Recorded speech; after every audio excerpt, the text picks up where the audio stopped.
Hi, Lisa. Good morning, Lisa. Hi, Nia. How are you? Great. How are you? Good. Thanks for taking the time to talk with me this morning. We actually are having such a good time talking about lifesupplemented.org, and there's really a benefit of having a doctor with you because in between, I'm just asking him all these questions about my own health, and it's leading to good things, Lisa. That's great. Let's rewind for a quick second because I have to say that I'm a big fan of My Big Fat Greek Wedding. Thank you.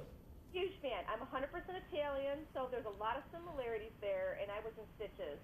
And my husband can vouch for that. So what specific parts of the movie were your personal experiences, and specifically, where did the Windex come from? You know, when I was writing the movie, I basically just took anything that has ever happened to me and just sort of shoved it into the span of the year of the screenplay. But the Windex is exactly how I grew up. My dad, for some reason, just believed that it worked on everything. And I think to this day, he's waiting for S.C. Johnson to come and give him a holding deal. That's great. That is great. I'm so glad to hear that one was from a true experience and not just fabricated. No, that one was completely true. The weirder the thing is, the more likely it is to be true in the movie. Like, I really did have an Aunt Vula with a lump on the back of her neck that she claimed is her twin. Oh, that's funny. Yeah. Oh, classic. And the dress. I mean, seriously, that was great. I know, my big dress, yeah. Okay, so now on to the health. Summers are fast-paced, and everyone's reaching for quick meals, which may not be always the best and the healthiest. What advice do you have for healthy meals on the go?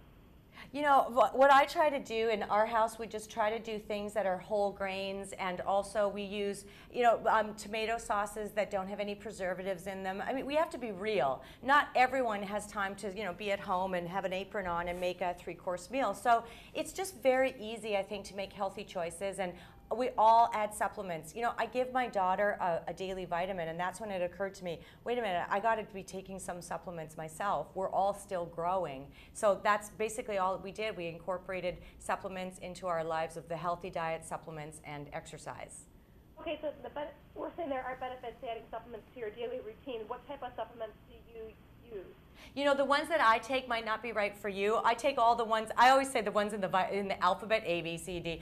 But what I take obviously is not right for you or for your neighbor or for the other moms out there listening. So what you should basically do is consult your healthcare professional first and ask what might be missing in your life. But the easiest way to do it is if you go to lifesupplemented.org, there is a My Wellness scorecard, and you can see what you could be doing in your life to make a little change.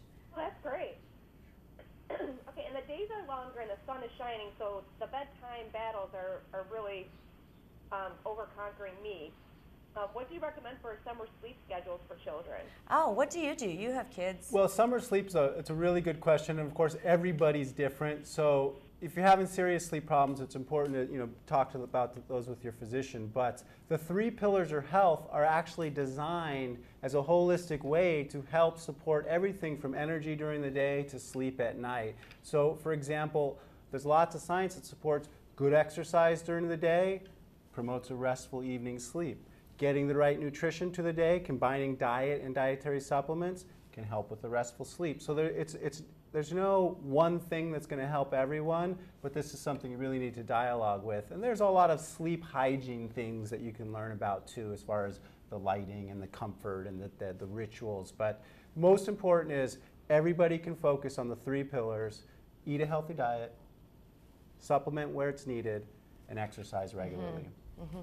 Yeah, that's great. Talking about exercise, kids are outside and they're active a lot during the summer months.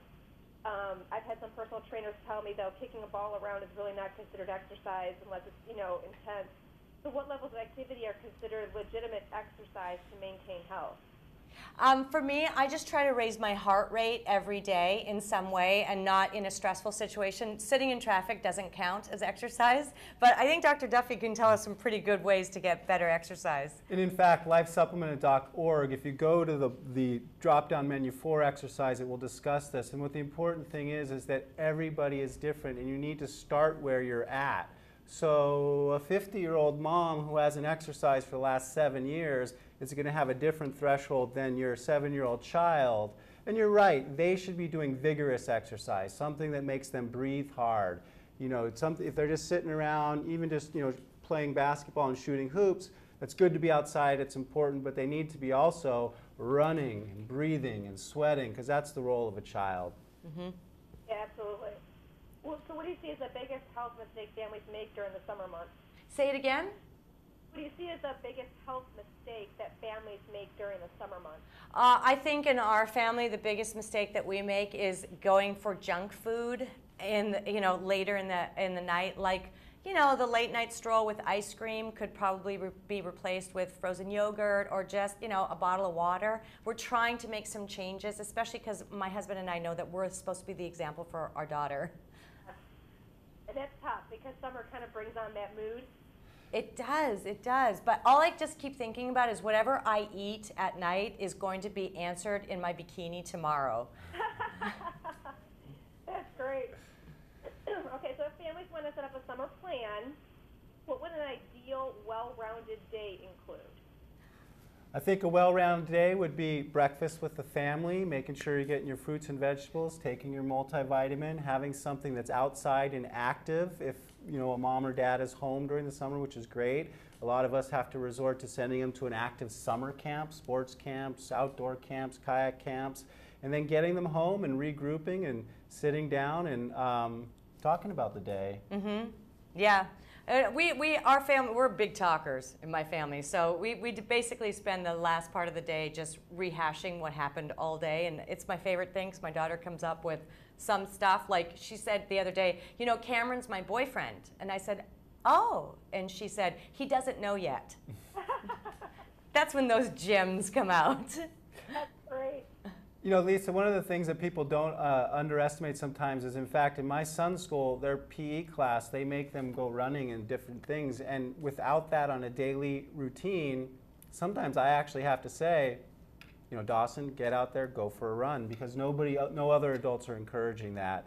And then I have to watch what he's eating. If he's out with friends eating fried this and that and candy and whatever, I have to say, you didn't get good nutrition. We're going to make sure you're taking your vitamins regularly. And since we're out of the routine, it used to always be right before they left for school. Now sometimes things are different, so it's a little more onus on us to remember that that's got to happen. Mm-hmm. My daughter's young, so you know, 7-year-olds love stickers. So we try to do a reward thing because now she wants an allowance. So we're trying to do the, you know, just to teach her to be responsible for herself. So if she takes her supplements, if she makes her bed, if she helps feed the dog, you know, she gets a sticker, and then eventually at the end of the week, she, like, of course, remembers to cash in for that allowance. Oh, yeah. Yeah. That's a great idea. Great point. It's a very wonderful day that you guys just described. So, well, thank you so much for taking the time again. Thank you both. Very interesting. I love it. Thank you. Thank you. Take care. Take care. Bye-bye.